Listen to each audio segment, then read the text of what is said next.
Oilali erkakni sevaman, u ham sevadi. Ikkita bolasi bor, baxtli bo'lamiz. Oho, sizni yaxshi ko'raman, opa. Meni yaxshi ko'rasizmi?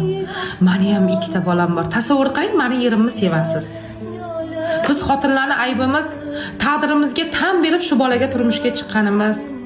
Bolalarim yetim bo'lmasin deb chidaganimiz. Ota-onamizni yuzi yerga qaramasin deb sabr bilan yashaganimiz.